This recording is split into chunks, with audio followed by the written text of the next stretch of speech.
Call किया जाता है किसी भी इम्पोर्टेंट इशू के लिए, और आप लोग टाइम निकाल के यहाँ पे आते हैं, ये बड़ी बात है। आज का जो इम्पोर्टेंट इशू है पूरे जम्मू कश्मीर को लेके है।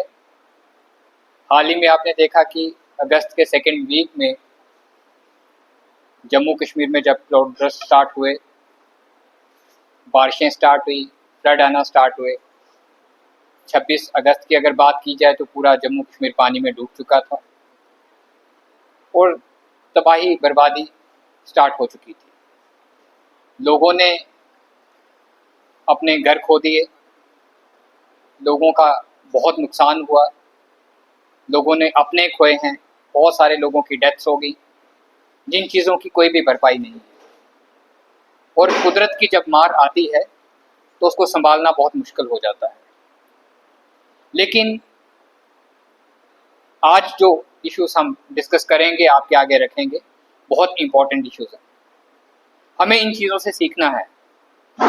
मुझे लगता है कहीं ना कहीं हम लोग फिर अच्छा मौसम आ जाएगा, फिर धूप स्टार्ट हो जाएगी, हम लोग सब कुछ भूल जाएंगे, क्योंकि 2014 में भी हमने इस चीज़ को देखा था और एक लंबे गैप के बाद 2025 जब अगस्त का सेकेंड वीक स्टार्ट होता है तो वो चीज़ें दोबारा स्टार्ट होगी। मुझे लगता है कि कहीं ना कहीं सरकार, जम्मू कश्मीर सरकार की मैं बात कर रहा हूँ, और यहाँ की एडमिनिस्ट्रेशन को अपनी आंखें खोलनी पड़ेंगी, क्योंकि जब तक वो अपनी आंखें नहीं खोलेंगे तो हम लोग जो चीज़ सोच रहे हैं उसके ऊपर हम काम नहीं कर पाएंगे।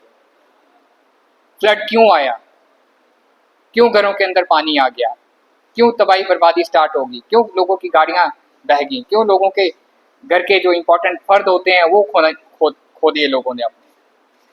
ये बड़ी बात है, ये चिंता की बात है, क्योंकि हम लोगों ने जो इंक्रोचमेंट का एक सिलसिला पूरे जम्मू कश्मीर में स्टार्ट किया हुआ था, उसके ऊपर एडमिनिस्ट्रेशन ने, कंसर्न डिपार्टमेंट्स ने आंखें बंद रखी हुई। बड़े बड़े नालों को नालियों में कन्वर्ट कर दिया गया, बड़े बड़े शॉपिंग मॉल बन गए, बड़े बड़े घर बन गए उन जगहों के ऊपर, और जब पानी को अपनी जगह वापस लेनी होती है तो पानी कुछ सेकंड्स में ले लेता है, जबकि इंक्रोचमेंट करने वाले लोग, वो जो माफिया होता है, उसको सालों साल लगते हैं जगह को इंक्रोच करने में, और वो चीज़ें हमने प्रैक्टिकली अपनी आंखों से देख ली। और इस चीज़ के ऊपर सरकार को कड़े कदम लेने पड़ेंगे। हमेशा हम देखते हैं कि म्यूनसिपैलिटी जब पॉलीथीन की ड्राइव चलाती है तो छोटे छोटे दुकानों से जाके पॉलीथीन लिफाफे कलेक्ट किए जाते हैं, लेकिन आज तक हमने कभी ऐसा जवाब सरकार की तरफ से, एडमिनिस्ट्रेशन की तरफ से यही नहीं देखा कि पॉलीथीन लिफाफे जहाँ पे बनाए जाते हैं उन फैक्ट्रीज को हमेशा के लिए बंद कर दिया जाए, उनको सीज कर दिया जाए, क्योंकि ये चीज़ें मेन कॉज हैं फ्लड के आने की। जब नाले ब्लॉक होते हैं, नालियाँ ब्लॉक होती हैं, तो पानी ने लोगों के घरों में ही जाना है, दुकानों में ही जाना है, उसी से बर्बादी स्टार्ट होगी। मुझे लगता है कि आज सरकार हमारी प्रेस कॉन्फ्रेंस को देख रही होगी और भारतीय जनता पार्टी के कार्यालय से उनके लिए सवाल हैं कि वो इस चीज़ के ऊपर कब कड़ी कार्रवाई स्टार्ट करेंगे, कब इंक्रोचर्स के पीछे जाएंगे और कब इंक्रोचमेंट को हटाया जाए और हमेशा के लिए हटाया जाए। ये नहीं हो कि 1 महीने के अंदर इंक्रोचमेंट को हटा दिया जाए और 6 महीने के बाद दोबारा वहाँ पे शॉपिंग कम्प्लेक्स बन जाए, वहाँ पे घर बन जाए, उस चीज़ को दोबारा कोई और नया इंक्रोचर आकर उस चीज़ को इंक्रोच कर ले। इन चीज़ों के ऊपर ध्यान देने की ज़रूरत है। और मुझे लगता है भारतीय जनता पार्टी परिवार हमेशा जम्मू कश्मीर के अवाम के छोटे छोटे इश्यूज़ को लेके आगे आता है, चाहे कोविड का टाइम हो, चाहे 2014 का टाइम हो, चाहे इस टाइम का टाइम हो। हमारी पार्टी ने, हमारे कार्यकर्ताओं ने, हमारे MLAs ने, हमारे जितने भी छोटे छोटे कार्यकर्ता हैं, हम सड़क पे आए हैं, हम घरों में गए हैं, मोहल्लों में गए हैं, आगे बढ़े हैं। लेकिन सरकार को भी एक कदम आगे आना पड़ेगा, यहाँ की एडमिनिस्ट्रेशन को भी एक कदम आगे बढ़ के आना पड़ेगा, तभी इन चीज़ों के ऊपर हम काम कर पाएंगे। अदरवाइज ऊपर वाले के इशारे का कोई मालूम नहीं कि 10 दिन के बाद फिर उससे ज़्यादा तबाही बर्बादी स्टार्ट हो जाए। अगर आज नहीं हम जागे तो कभी नहीं हम जागेंगे। मुझे लगता है कि मैंने मेन इशू के ऊपर बात शुरू की है। आगे का जो इशू है हमारी बहन रजनी सेठी जी स्टार्ट करेंगी।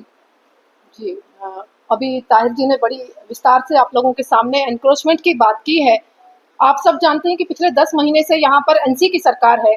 10 महीने से सरकार कहीं पे भी सफल नहीं हो पाई है, किसी भी इशू को लेकर काम नहीं कर पाई है। आपके सामने अगस्त के महीने से आज सितंबर का महीना शुरू हुआ है, कहीं नहीं दिख रहा कि सरकार कहीं पर हमारे जम्मू कश्मीर में है। चाहे वो बिजली की बात करूं, पानी की बात करूं, अलग अलग इश्यूज हैं जिसमें सरकार कहीं पे भी इंटरफेयर करती नहीं दिख रही है।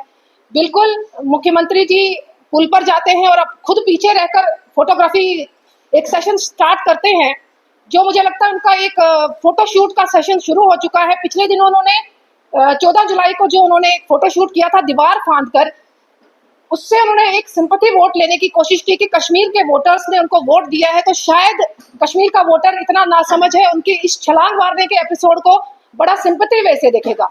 वही एपिसोड उन्होंने तभी पर आकर किया, खुद पीछे रहे, जबकि यहाँ पर कोई फंक्शन नहीं था, ना कोई शादी थी, ना कोई इन्विटेशन था।